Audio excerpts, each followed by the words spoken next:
عورتیں بھی اب تو شوہروں کو نام لے کر کے بلاتی ہے، اور شوہروں کو بھی کیا معلوم کیا لطف آتا ہے کہ مجلسوں میں بھی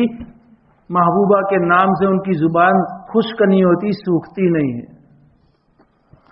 دیکھو تعجب، یہ مکروہ ہے کہ عورتیں اپنے شوہروں کو نام لے کر کے پکارے، اور شوہر کو بھی عورتوں کا نام لے کر کے پکارنا آداب کے خلاف ہے۔ سچ کہہ رہا ہوں، یہ فقہا نے لکھا ہے مسئلہ،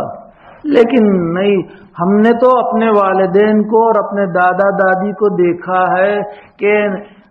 نام لینا تو دور کی بات، مجلس میں یعنی مرد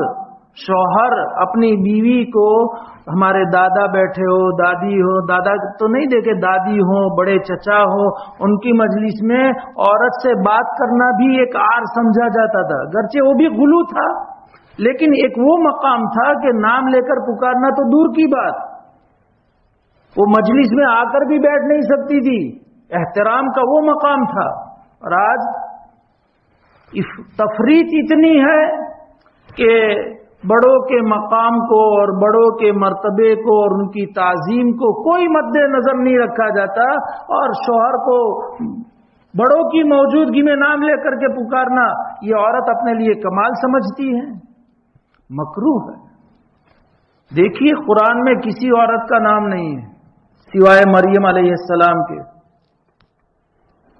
امرات و فرعون کہا، امرات و لوط کہا، امرات و نوح کہا،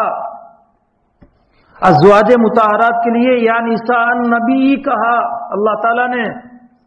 اور مریم کا بھی نام اللہ تعالیٰ نے کیوں لیا ہے؟ اس لیے کہ یا مریم کے بارے میں دو طرح کی باتیں تھی کہ اللہ کی بیوی ہے، تو اللہ نے قرآن میں نام لیا کہ کوئی شریف آدمی سرے عام اپنی بیوی کا نام نہیں لیتا ہے، میں لیتا ہوں، یہ میری بیوی نہیں ہے، اس لیے،